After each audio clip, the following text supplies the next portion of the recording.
那接着呢，我想邀请一位更年轻的候选人，我们的 Karen Lim. Shall we welcome her to give us a speech?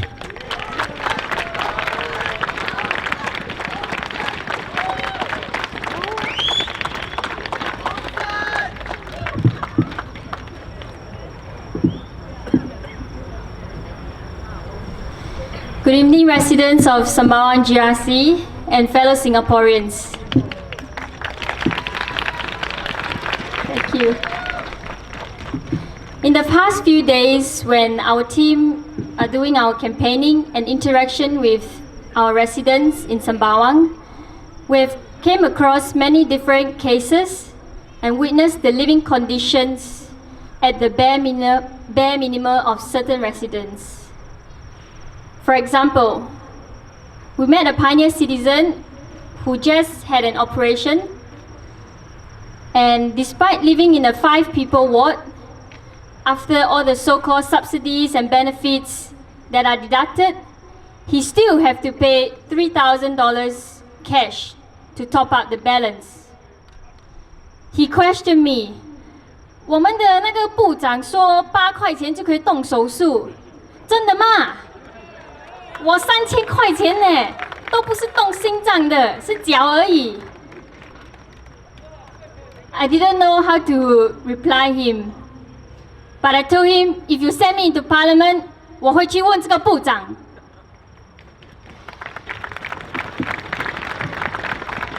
All of these problems that we've met come down to our very root cause, which is the inequality gap among Singaporeans. Our government has never seriously addressed this issue before. Singapore is ranked the 5th easiest country where politically connected businessmen are most likely to prosper, which is, by the way, a lot of our ministers and MPs, who hold 65 directorships. According to a study by Wilkinson and Pickett, the gap between the rich and poor in Singapore is among the highest in the developed countries around the world. Now, in 2011, a minimum wage policy was introduced in Hong Kong, and the poverty line has therefore been redefined.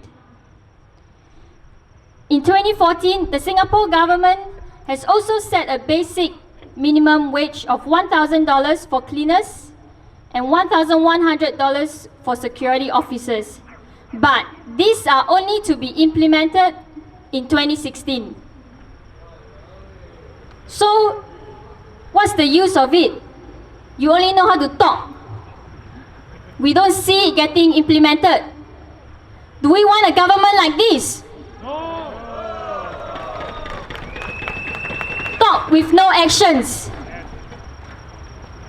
However, did they also consider that by 2016, the level of inflation would have also increased?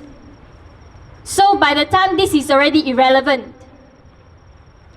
Just last year, according to the Economist Intelligence Unit, after a decade of steadily climbing up from the table, from the 18th place, Singapore is now ranked the most expensive city, replacing Tokyo.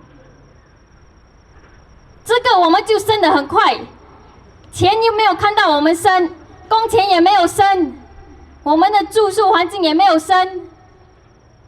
So, why do we need such a government?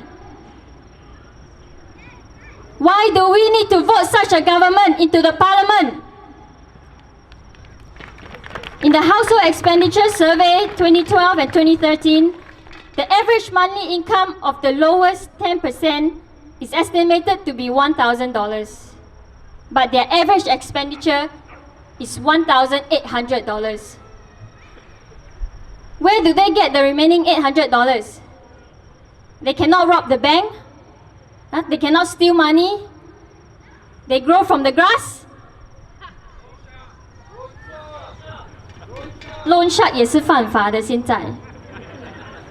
So go and loan from your MP. So don't vote them into parliament. The HDB policy was one of our best policy implemented by our government in the 1960s. Even though public housing was for the poor, but it was first implemented by the British, who built the Tiong Bahru and Tanglin Halt public housing.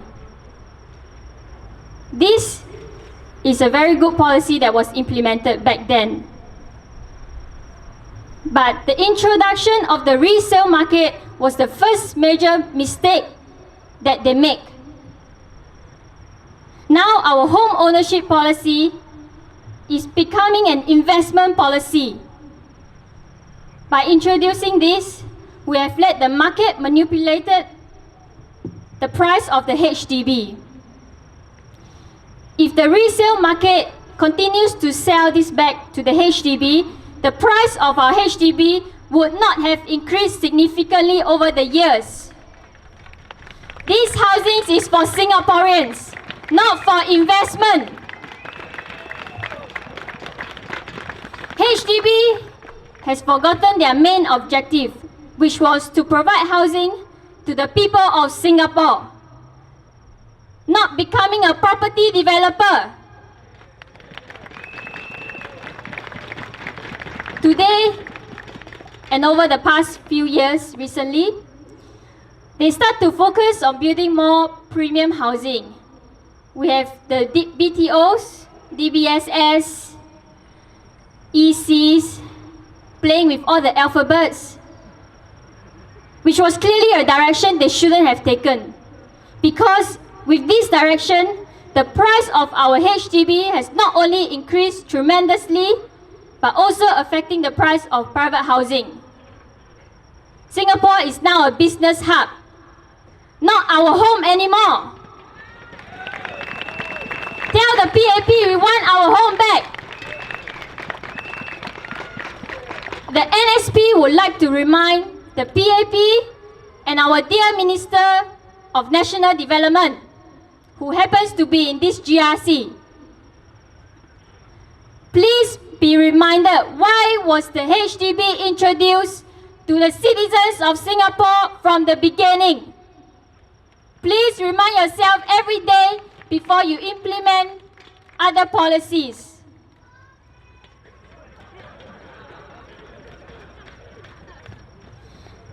Another biggest challenge at the moment that we're facing is social integration.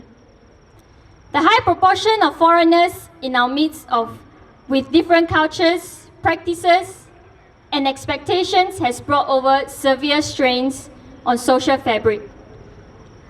The negative impact of our quality of life, as perceived by Singaporeans, cannot be ignored anymore. This is not what we asked for.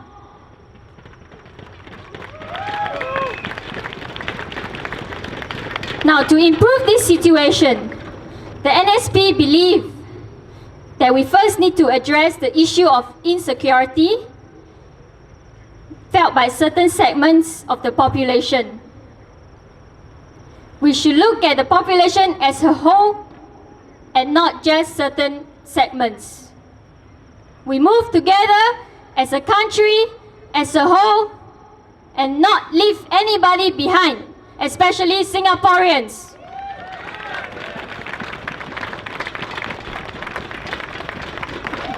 Now, the fear of being displaced or sidelined by our own country, the fear of losing jobs to Singaporeans, to foreigners, is increasing. Why are Singaporeans having such a fear in your own country? This is not supposed to be like this.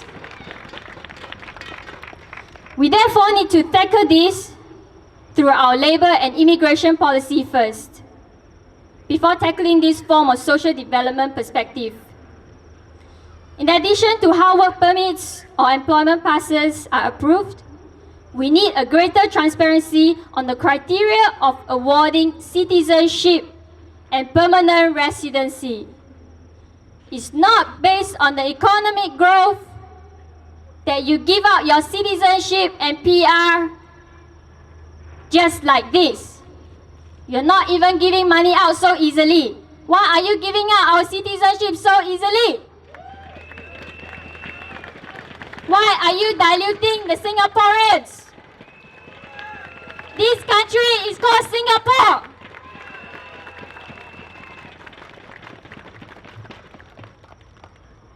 Like I said, such criteria are not purely just economic.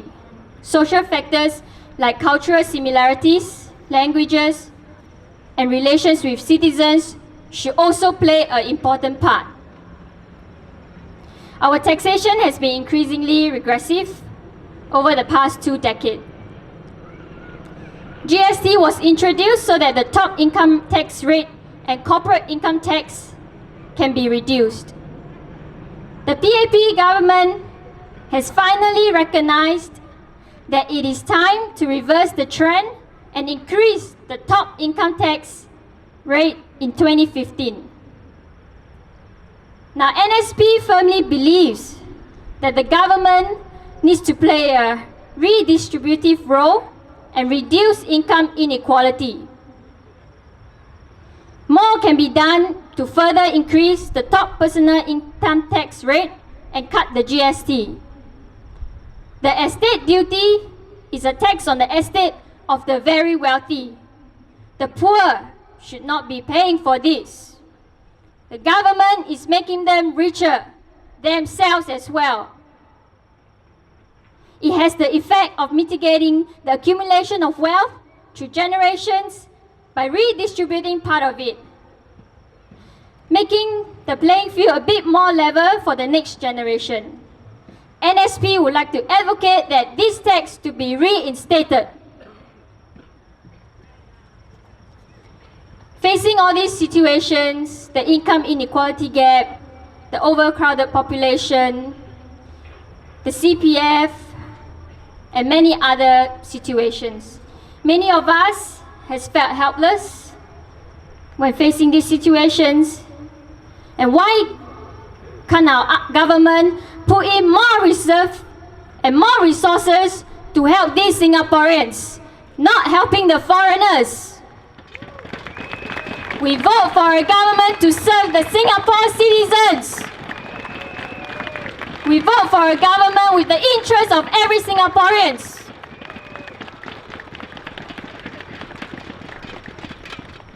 If the less privileged are able to catch up with the rich, then the impact of the rising cost of living would not be so acute.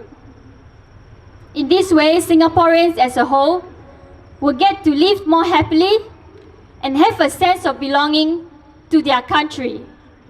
We want to feel home to our home. We don't want to be a foreigner in Singapore.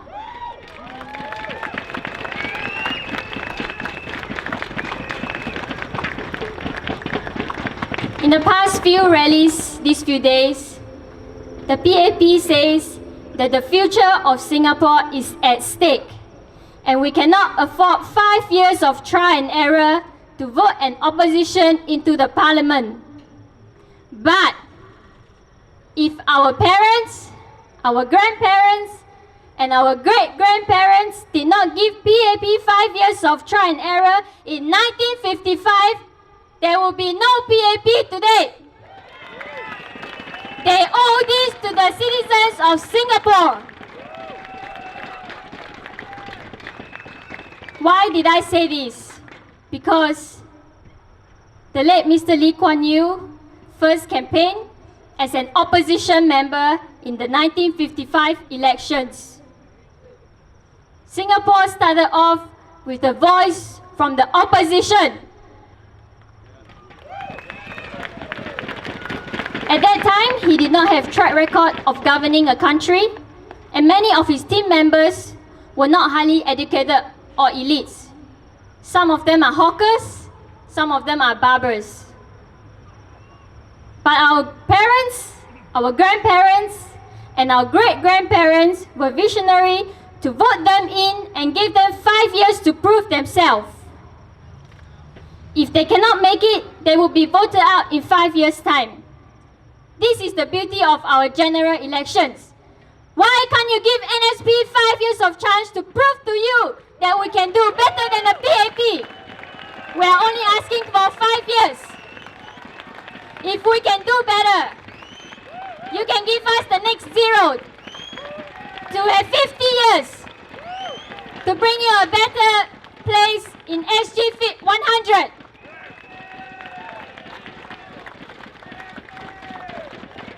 PAP has been enjoying for the past 50 years. Our ministers, our prime ministers, our MPs, living with a good life for the past 50 years. That is enough, like what you said. Gao liao.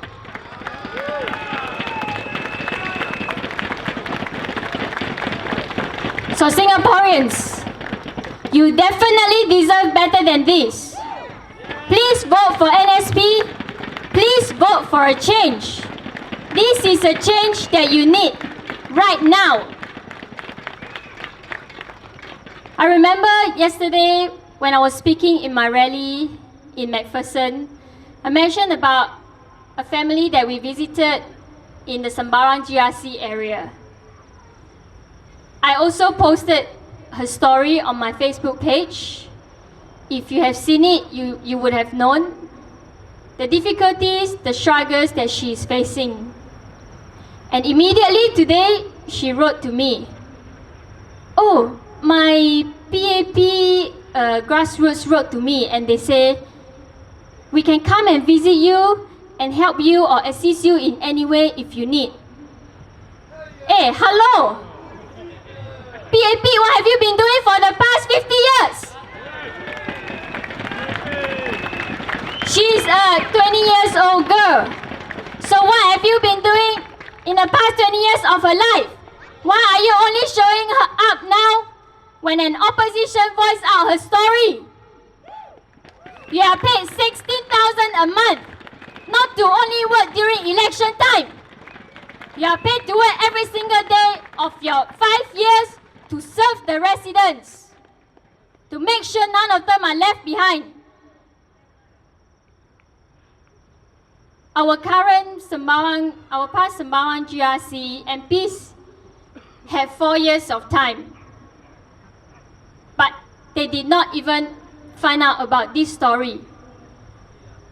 The NSP Sembawang team had only used a short 8 days of campaigning period, and we have found out so many stories that are not being addressed by the PAP.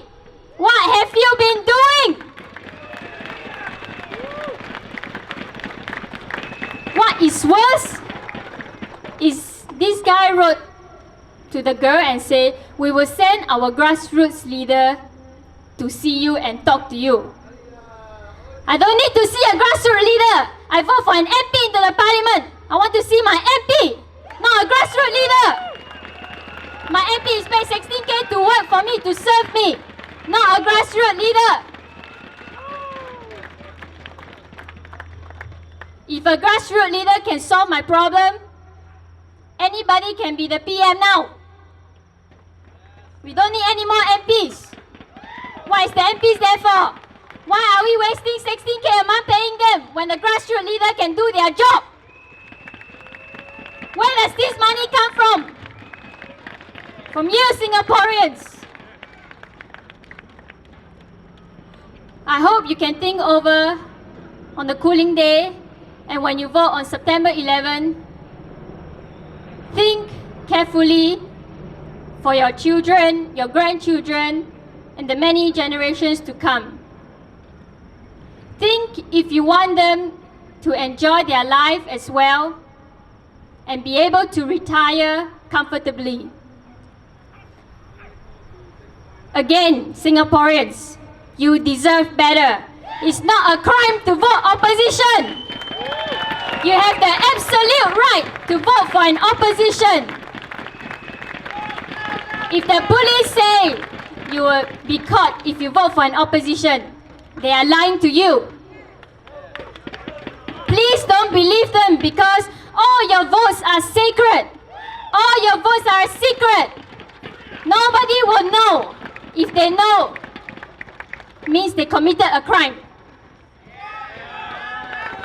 You can easily sue them with no problem. Please vote for NSP and vote for the change that is badly needed now. Thank you.